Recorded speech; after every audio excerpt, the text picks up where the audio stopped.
लोग देखे थे, डिफरेंट पार्ट्स इसके थे। पहला क्या बोल सकते हैं, बॉबिन्स कैप्सूल, उसके बाद बोल सकते हैं ग्लोमेरुलस, इसके अलावा प्रॉक्सिमल कॉन्वोल्यूटेड ट्यूबल, हेनलीज लूप जिसमें डिसेंडिंग असेंडिंग दोनों होगा, डीसीटी यानी डिस्टल कॉन्वोल्यूटेड ट्यूबल, एंड हमारे पास तीसरा यानी आखिरी जो था इसका वो क्या था, कलेक्टिव डक्ट या फिर कलेक्टिंग डक्ट, जो बोलना चाहो बोल सकते हो। आज का टॉपिक होगा कि इनका फंक्शनिंग क्या है, ये लोग किस तरह से बिहेव करता है, केवल ऊपरी बेसिक फंक्शनिंग होगा। जैसे देखो ये वाला मान लो हमारा बोमेंस कैप्सूल है, सपोज के थोड़ा सा बड़ा, ये बोमेंस कैप्सूल होगा। यहाँ से हमारे पास जो नर्व घुसता है उसका नाम क्या दिए थे, एफरेंट आर्टेरियल, ठीक है। यहाँ से जो नर्व घुसता है उसका नाम क्या दिए, एफरेंट आर्टेरियल। एफरेंट आर्टेरियल वो है जहाँ से होते हुए ब्लड घुसेगा। फिर इसके बाद यहाँ पे एक ढांचा रहता है, ठीक है, इसका नाम हम लोग क्या दिए थे ना, ग्लोमेरुलस, ग्लोमेरुलस। अब यहाँ से हमारे पास एफरेंट से ब्लड घुसा, ब्लड यहाँ पे सप्लाई दिया, ब्लड यहाँ से होते हुए सप्लाई दे करके फिर बाहर निकल जाता है एक डक्ट से, उसका नाम क्या दिए थे, इफारेंट, ठीक है। थोड़ा सा याद रहे ये पतला होता है और ये थोड़ा सा मोटा होता है। सो पहला सबसे पहला काम क्या होता है ना, ये वाला हमारे पास बोवेंस कैप्सूल होगा और यहाँ से ऊपर में जाओगे थोड़ा सा तो यहाँ पे तुम्हें क्या मिलेगा, बेसमेंट फ्लूइड, बेसमेंट फ्लूइड या फिर स्ट्रक्चर, जो नाम बोलो, स्ट्रक्चर बोलोगे तो भी चलेगा, ठीक है। और यहाँ पे ब्लड कहाँ से घुसा, एफरेंट आर्टेरियल से ब्लड घुसा। पहले ब्लड यहाँ जाएगा, हम लोग ये बात जानते हैं कि जैसे ब्लड यहाँ पहुंचेगा यहाँ पे क्या चीज होगा, अल्ट्रा फिल्टरेशन, अल्ट्रा फिल्टरेशन। अब अल्ट्रा फिल्टरेशन में होता क्या है, जितने भी माइन्यूट पार्टिकल्स होते हैं जैसे कि आयंस हो गए, नाइट्रोजनियस वेस्टेज हो गए, नाइट्रोजनियस वेस्टेज, ठीक है, इसके अलावा पानी हो गया, सोडियम हो गया, पोटेशियम हो गया, है ना, हाइड्रोजन हो गया, तो ये सब और भी हमारे पास होंगे वेस्टेजेस वगैरह। जो छोटे छोटे पार्टिकल्स होते हैं वो क्या होता है, यहाँ पे फिल्टरिंग हो जाता है, इस पूरा इलाका में फिल्टरिंग हो जाता है। मतलब यहाँ से एफरेंट आर्टेरियल से ब्लड घुसा, ग्लोमेरुलस में पहुंचा, ग्लोमेरुलस में हम लोग को पता है ये इसका सेल एंडोथेलियम के होते हैं, इसके क्या होते हैं, एपिथेलियम के होते हैं, ठीक है। अब यहाँ पे क्या होते हैं, छोटे छोटे पोर्स होते हैं, खास करके एपिथेलियम स्लिट पोर्स कहते हैं। और ब्लड जैसे ही यहाँ घुसेगा ब्लड में फिल्टरेशन शुरू होगा, तो जो चाहिए सब, खास करके ये सब छोटे छोटे पार्टिकल्स यहाँ फिल्टरिंग हो जाते हैं। और फिल्टरिंग होने के बाद यहाँ से एक स्ट्रक्चर बनता है, इस स्ट्रक्चर को हम जानबूझ के लंबा कर दे रहे हैं क्योंकि लिखा होगा तो उधर बना देंगे मैं उसको। यहाँ से वो फिल्टरेट जो होगा, ठीक है, वो फिल्टरेट यहाँ से होते हुए अंदर घुसेगा, ये सब क्या है, फिल्टरेट है। अगर कोई पूछे कि भाई फिल्टरेट क्या है, तो फिल्टरेट एक तरह का फ्लूइड है जिसमें ये सब कुछ है और इससे ज्यादा भी कुछ हो सकता है जो वेस्टेजेस के रूप में होंगे, वो सब यहाँ से होते हुए, मतलब ये बोवेंस कैप्सूल का जो स्टार्टिंग पॉइंट होगा यहाँ से, ट्यूबल का स्टार्टिंग पॉइंट, यहाँ से होते हुए आगे बढ़ेगा और ये चीज यहाँ पे थोड़ा सा मुड़ा उड़ा स्ट्रक्चर बनाएगा, इस तरह से मुड़ा हुआ एक स्ट्रक्चर बना देगा।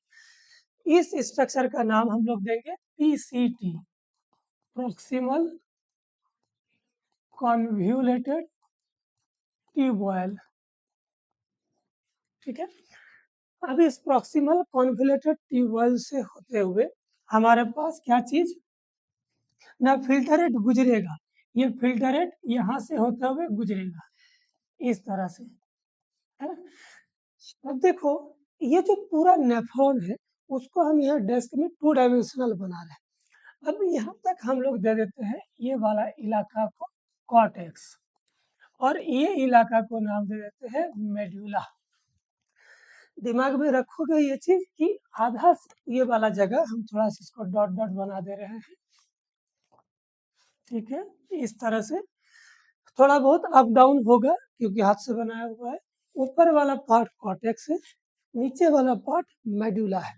तो corticular region, medullary region, corticular section, medullary interstitium मतलब अंदरूनी उसका जगह। अब पीसीटी से होते हुए हमारे पास क्या आ रहा है ना, फिल्टरेट आ रहा है। फिल्टरेट में ये सब कुछ हमारे पास है।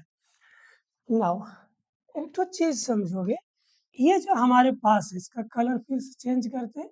इसका नाम क्या था, इफरेंट आर्टेरियल ऑयल।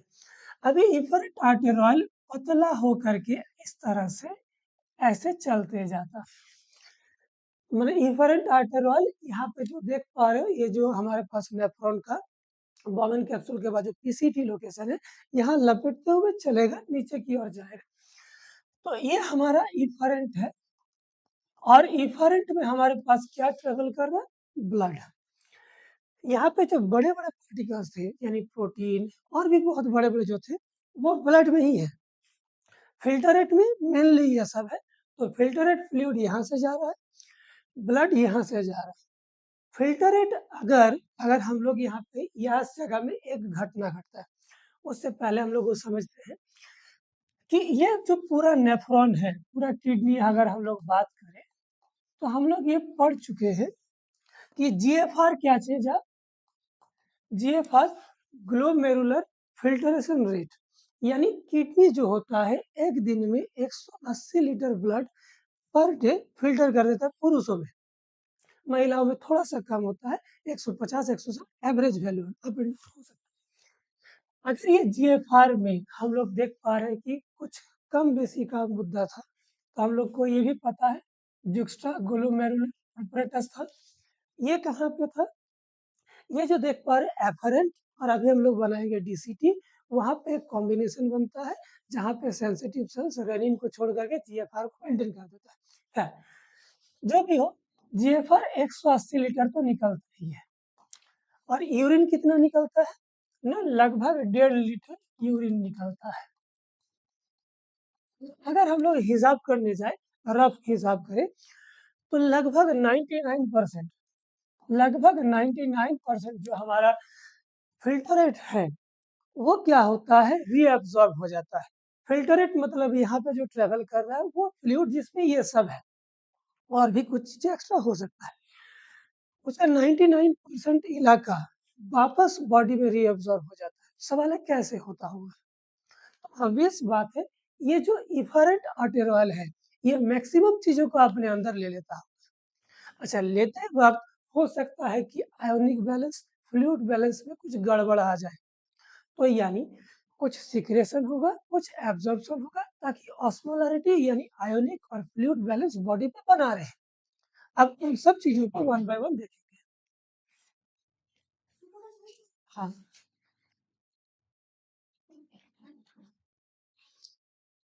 अब देखो वन बाय वन उन सब चीजों को देखते हैं, लेकिन उससे पहले डायग्राम कंप्लीट करते हैं। ये हमारे पास आगे से जाकर के थोड़ा सा नीचे मुड़े, ये तो थोड़ा सा पतला ही बना दे रहे हैं इस तरह से, फिर ये ऊपर की ओर जाएगा। जैसे ऊपर की ओर जाएगा एक स्टेज के बाद वो मोटा होने लगेगा, एक स्टेज के बाद वो मोटा हो जाएगा, फिर वो फिर मुड़ने लगेगा, मुड़ते हुए फिर एक कंडक्टिंग डक्ट में होते हुए वो चला जाएगा। साधारण केस में यही स्ट्रक्चर होता है, अप डाउन अगर हो जाए थोड़ा सा तो वो कंसीडर कर लेना है, ठीक है। तो देखो ये जगह का पीसीटी नाम था, इस पूरा जगह को नाम दिए हम लोग क्या ना, हेनलीज लूप। हेनलीज लूप में इस चीज को हम लोग नाम देंगे डिसेंडिंग लूप, और इस जगह को नाम देंगे असेंडिंग लूप। ठीक है। और ये हो गया हमारे पास DCT, डिजिटल कॉन्वोल्यूटेड ट्यूबवेल, ठीक है। और इसका नाम हो जाएगा कलेक्टिंग डक्ट। हम लोग मैकेनिज्म को समझते हैं कि कैसे ये सब कुछ बिहेव करेगा। पहला चीज, इन दो जगह पे, इस वेन में या फिर आर्टरी में, आर्टरी बोलेंगे, कलेक्टिंग करेगा तो वेन होगा, आर्टरी में और पीसीटी से शुरू होते हुए यहाँ पे दो घटनाएं चलेंगी, सिक्रेशन, एब्जॉर्प्शन। एब्जॉर्प्शन मेनली ये करेगा और यही थोड़ा बहुत यहाँ पे सिक्रेशन करेगा, हालांकि यही मेन सिक्रेशन करता है। अब देखो, इसको थोड़ा सा बढ़ा देते हैं इस तरह से।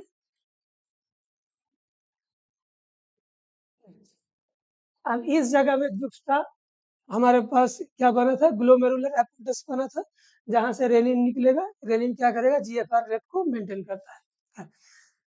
अब सबसे पहला सेक्शन हम लोग इस जगह के बारे में, पीसीटी। पीसीटी में ये जो तुम देख पा रहे हो यहाँ के, ये सभी सेल्स बने हैं simple cuboidal epithelium brush brush line cell से बने हैं। ये एनसीईआरटी का लाइन तो उठा के बैठा दिए कि पीसीटी बना किससे, simple cuboidal epithelial brush line या फिर ब्रश ब्राउन हमारे पास सेल से बने हैं। इसका मेन काम होता है कि इस पूरा इलाका का सरफेस एरिया को इंक्रीज कर देना। क्यों सरफेस एरिया को इंक्रीज करना है, क्योंकि यहाँ से होते हुए मेजोरिटी ऑफ चीजों को क्या कर लेगा, इफरेंट आर्टेरॉयल यानी सीधा सीधी आर्टेरॉयल क्या करेगा, रीअब्सॉर्ब कर लेगा। किनको रीअब्सॉर्ब करेगा, यहाँ पे तो यहाँ से मेनली वाटर को, ठीक है, एसेंशियल न्यूट्रिएंट्स को, एसेंशियल न्यूट्रिएंट्स को एंड इलेक्ट्रोलाइट्स को। लगभग 70 से 80% इलेक्ट्रोलाइट को वो क्या करता है, रीअब्सॉर्ब कर लेता है। सो पीसीटी रीजन से मेनली एसेंशियल न्यूट्रिएंट्स को, हमारे पास क्या, एसेंशियल न्यूट्रिएंट के बाद वाटर, इलेक्ट्रोलाइट, मैक्सिमम चीजों को इसी जगह पे रीअब्सॉर्ब कर लिया जाता है। ये पूरा पीसीटी डोमेन है, वो डायग्राम नीचे चला गया, तो पीसीटी लोकेशन है। अब इस चीज को जब वो एब्सॉर्ब करता है, आयोनिक बैलेंस करना जरूरी है, फ्लूइड बैलेंस करना जरूरी होता है। तो इसके बदले यहाँ से हमारे पास, यहाँ से देखोगे तो हमारे पास कुछ चीजें किसके अंदर ना, फिल्टरेट के अंदर चला जाता है। तो वो हो जाएगा हाइड्रोजन आयन, पोटेशियम आयन वगैरह। इन साथ में हम लोग देखेंगे एमोनिया, पोटेशियम, हाइड्रोजन आयन वो फिल्टरेट में चला जाएगा। इसके बाद से हम लोग, ये साइमल्टेनियस प्रोसेस होता है कि यहाँ से न्यूट्रिएंट, इलेक्ट्रोलाइट, वाटर वगैरह जाता है और साथ में कुछ और भी एक्स्ट्रा चीजें जाता है, जैसे ना कैल्शियम, सोडियम, कैल्शियम आयन हो गया, सोडियम आयन हो गया। इसके अलावा अगर देखोगे तो यहाँ से होते हुए इफरेंट में एक महत्वपूर्ण चीज भी रीअब्सॉर्ब हो जाता है कुछ मात्रा में, उसका नाम है यूरिया। क्योंकि हम लोग को पता है यूरियोटेलिक जानवरों में पूरा यूरिया नहीं निकलता है, खास करके इंसानों में ऑस्मोटिक बैलेंस करने के लिए बॉडी में कुछ यूरिया रख लेना होता है। तो ये थोड़ा मात्रा में यहाँ से यूरिया रीअब्सॉर्ब हो जाएगा, किसमें ना, हमारा आर्टरी वगैरह में। अब ये सब काम हो जाने के बाद, ठीक है, एक तो चीज यहाँ पे समझोगे, ये जो रीअब्सॉर्प्शन होता है ये दो तरीके का होता है। रीअब्सॉर्प्शन, गलत लिख दिए,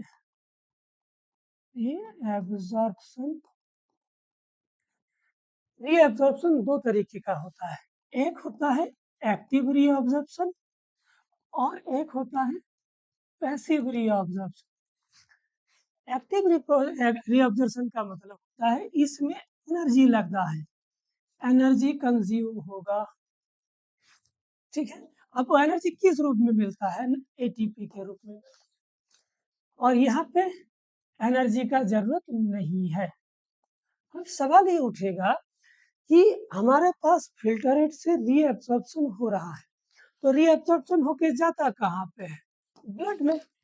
तो यानी यहाँ का चीजें भी ब्लड में जाएगा, तो इसका हो सकता है कोई चीज ब्लड में जाए, नहीं तो वो कहाँ चला जाएगा, यूरेटर, यूरेटर से यूरिनरी ब्लडर, फिर उसके यूरेथ्रा से होते हुए यूरिनेट करके निकल जाएगा। ये उसका नॉर्मल प्रोसीड्यूर होगा। अगर ब्लड में यहाँ का चीजें जाएंगे और वो एनर्जी कंज्यूम करेगा, इसका मतलब कि यहाँ जो भी चीज में होंगे वो सब लो कॉन्सेंट्रेशन में होंगे। जैसे हमको टंकी में पानी चढ़ाना है तो हम क्या यूज करते हैं, मोटर का। मोटर एक्टिव ट्रांसपोर्ट या फिर एक्टिव ट्रांसपोर्ट बोल सकते हो, कोई भी इश्यूज नहीं है ना। एक्टिव ट्रांसपोर्ट मतलब यहाँ पे जो भी चीजें होंगी, अच्छा यहाँ पे जो भी चीज मतलब सब यूजफुल चीज होंगे, यूजफुल चीजें होंगे। तो समझ सकते हो क्या क्या चीज होने वाले हैं, पानी हो गए, एसेंशियल न्यूट्रिएंट्स होंगे, इलेक्ट्रोलाइट होंगे, और भी जो चीजें होने चाहिए वो सब ब्लड में वापस जाता है, जो सब वो सब लो कॉन्सेंट्रेशन में हो गया। लो कॉन्सेंट्रेशन से चीजों को अगर हाई कॉन्सेंट्रेशन में पहुंचाना है तो तुम्हें एटीपी एनर्जी कंज्यूम करना होगा। पर पैसिव में क्या होता है, ये सब हाई कॉन्सेंट्रेशन में होता है, जिसके कारण पैसिव में खास करके जो नाइट्रोजनियस वेस्टेजेस होता है उसको एनर्जी का कोई दरकार नहीं, वो इजीली निकल जाता है। ठीक है, तो यानी रीअब्जॉर्प्शन में जो ट्रांसपोर्टिंग होता है वो दो तरीका से, एक्टिव और पैसिव। खास करके यहाँ पे देखो इलेक्ट्रोलाइट्स हो जाएंगे, जैसे क्लोरीन, सोडियम, है ना। इसके अलावा हमारे पास आ जाओ, इसके अलावा इलेक्ट्रोलाइट में, और इसके अलावा हमारे पास जो भी यूजफुल चीजें होंगे वो सब। हाँ, क्या हो गया, ठीक है। और यहाँ पे होगा नाइट्रोजनस वेस्टेजेस होंगे। ठीक है, तो पैसिव में नाइट्रोजनस वेस्टेजेस होंगे, एक्टिव में हमारे पास इलेक्ट्रोलाइट वगैरह, तो सब चीज वहां पे चला जाएंगे ना। वापस आते हैं अपने डायग्राम में, देखो। तो हमने देखा यहाँ से ना कुछ चीजें यहाँ पे जो खास करके उसको नोटिस करोगे, वो क्या क्या चीजें हैं ना, जो देख पा रहे हो, सोडियम, क्लोरीन, इनको एक्टिव ट्रांसपोर्ट करना जरूरी होता है फिल्टरेट से होते हुए इफरेंट आर्टेरियल यानी सीधा सीधे ब्लड। अब एक्टिव ट्रांसपोर्ट कराएगा कौन, यहाँ पे एक तरह का पंप होता है, उस पंप का नाम है sodium potassium pump. Sodium potassium pump active transport में एनर्जी देने का काम करता है, जिससे सोडियम आयन और क्लोरीन आयन फिल्टरेट से होते हुए ब्लड में रीएब्सॉर्ब आसानी से हो जाता है, थोड़ा बहुत यूरिया भी चला जाता है। बात समझ पाए। अब अब जो फिल्टरेट है वो आएगा कहाँ पे, हमारे पास हैनलीज लूप में। हैनलीज लूप में जहाँ पे पहुंचेगा इसका नाम होगा डिसेंडिंग लूप या फिर डिसेंडिंग लिम्ब, जो बोलना चाहो। इस जगह में ये जो मेम्ब्रेन देख पा रहे हो, ये दो चीज को घटना घटाता है, एक पारमिएबल और एक होता है इम्पारमिएबल।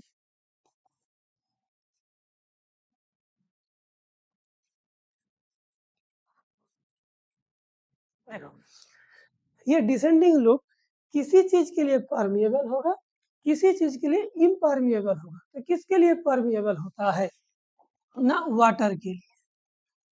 ठीक है, याद रखोगे, ये किसके लिए होता है ना, वाटर के लिए परमिएबल होता है।